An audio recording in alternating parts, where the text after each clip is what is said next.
Good morning students. Sanskrit विषय से सप्तम कक्षा का यह पहला वीडियो है। बच्चों, तुम लोगों को संस्कृत विषय में फर्स्ट सेमेस्टर के लिए जो पाठ्यक्रम है उसमें 4 पाठ पढ़ने हैं।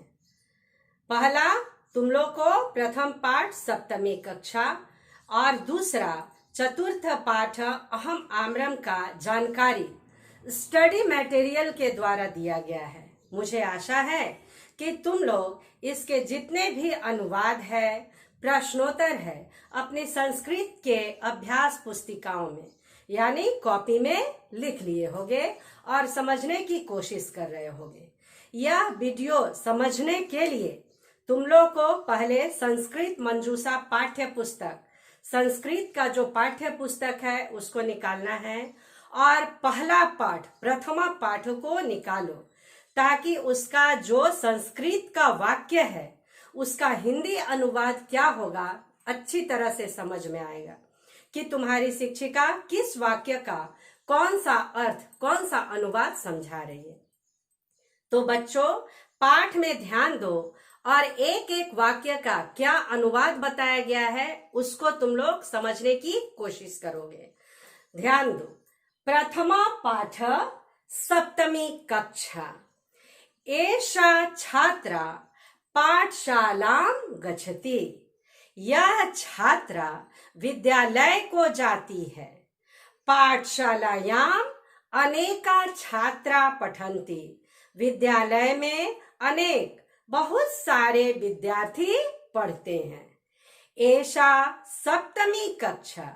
यह सप्तम कक्षा है, 7वीं कक्षा है। कक्षायां छात्र उपविष्ट। कक्षा में विद्यार्थी बैठे हैं। ता आसंदिकासु उपविशन्ति। वे सब कुर्सियों पर बैठे हैं। बच्चों ध्यान दो, ता के साथ 2 बिंदु विसर्ग है। उस विसर्ग का उच्चारण अह के साथ होता है। तो कैसे पढ़ोगे? ता आसंदिकासु उपविशन्ति। वे सब कुर्सियों पर बैठे हैं। तदैव अध्यापिका कक्षायां प्रविशति। तभी शिक्षिका कक्षा में प्रवेश करती है। छात्रा उत्तिष्ठन्ति।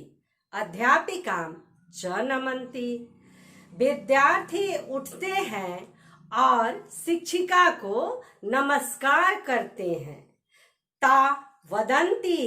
वे सब बोलते हैं।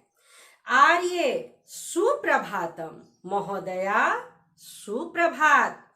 अध्यापिका वदति सुप्रभातम।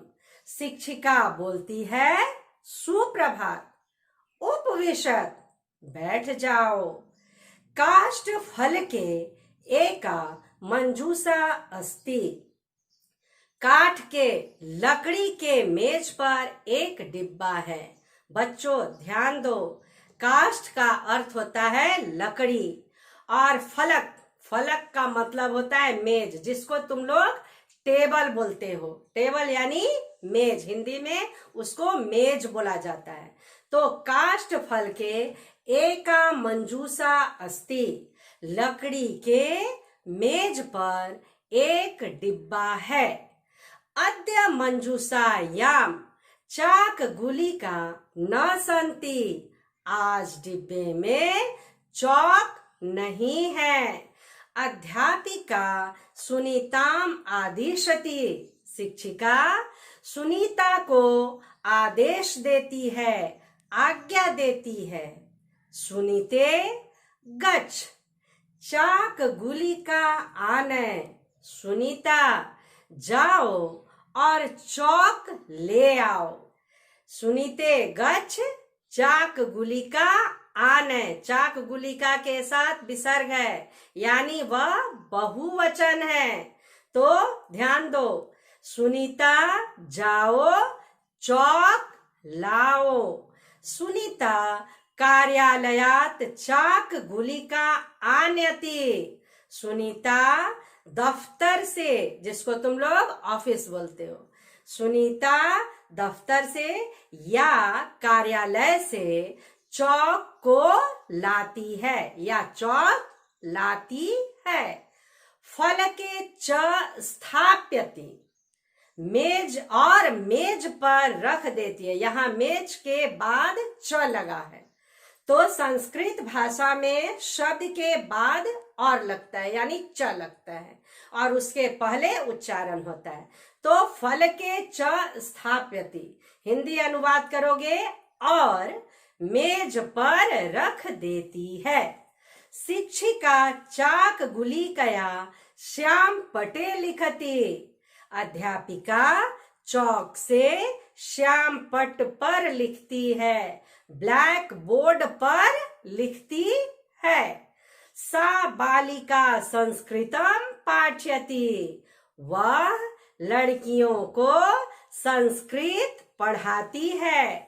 बालिका अध्यापिकाया संस्कृतम पठन्ति, लड़कियां शिक्षिका से संस्कृत पढ़ती है। यदा ता कोलाहलम कुर्वन्ति शिक्षिका बालिका वदति, जब वे सब शोर करती हैं अध्यापिका लड़कियों को बोलती है, अलम कोलाहलेन, शोर मत करो, तुष्णीम तिष्ठत, चुपचाप बैठो। तथापि सुनीता च परस्परम वदत, फिर भी सुनीरा और सुनीता, ध्यान दो बच्चों, सुनीता तब च लगा है तो इसका मतलब पहले सुनीरा और सुनीता के बीच में और लगेगा। फिर भी सुनीरा और सुनीता आपस में बोलती हैं। तदा अध्यापिका वदति, तब शिक्षिका बोलती है, युवाम किमर्थम वदत, तुम दोनों किस लिए बोलती हो। सा सुनीराया अभ्यास पुस्तिकाम पश्यति वदति च, वह सुनीरा की अभ्यास पुस्तिका को, कॉपी को देखती है और बोलती है, हे सुनीरे किमिति तो कार्यम अपूर्णम, हे सुनीरा किस लिए तुम्हारा काम अधूरा है, अपूर्ण अधूरा। तो इसका मतलब है, हे सुनीरा किस लिए तुम्हारा काम अधूरा है।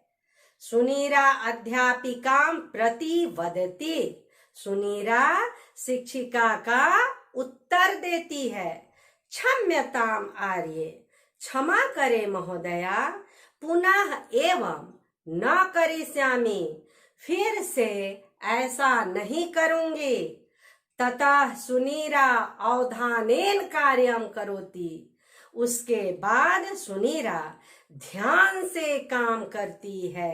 अध्यापिका सुनीराम न दंडयति, शिक्षिका सुनीता को दंड नहीं देती है। तो बच्चों, तुम लोग एक एक संस्कृत वाक्य का अनुवाद समझे, हिंदी में अनुवाद किया गया है, इसको तुम लोगों को ध्यान में रखना है। एक बार, दो बार, तीन बार ऐसे करके तुम लोग जब तक न समझो वीडियो को देखो और अपनी पुस्तक से उस वाक्य को मिलाओ और समझने की कोशिश करो। अपनी अभ्यास पुस्तिका में अगर तुम लोग प्रश्नोत्तर नहीं लिख पाए हो, उसको तुम लोग पूरा करोगे, साथ साथ अर्थ और अनुवाद को समझने की कोशिश करोगे। तुम लोगों का एक और काम है, जो शब्दार्थ लिखा हुआ है पाठ के अंत में, उन सभी शब्दार्थों को यानी शब्दों के अर्थ को अच्छी तरह से कंठस्थ करोगे ताकि तुम लोग अनुवाद कर पाओ, प्रश्नों के उत्तर दे सको। तब तक तुम लोग इस पाठ को ध्यान रखो। अगले वीडियो में तुम लोग को चतुर्थ पाठ अहम आम्रम बताया जाएगा। इसको तब तक यानी प्रथम पाठ को तुम लोग अच्छी तरह से समझ लो और याद करो। धन्यवाद।